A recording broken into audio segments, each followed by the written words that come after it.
Hello everyone, today I'm going to review the Choco Frosted Donut Blizzard, so let's just...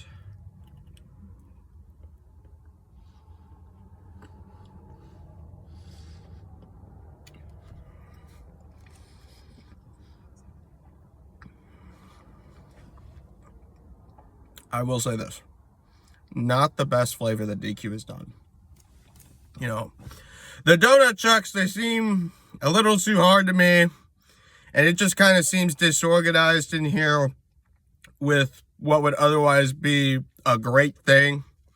I mean, it's not bad. I'll give it a 7 out of 10. Anyway, subscribe to my YouTube channel, follow my TikTok, and Instagram, baby. I want to see next. I've got to go now. Bye.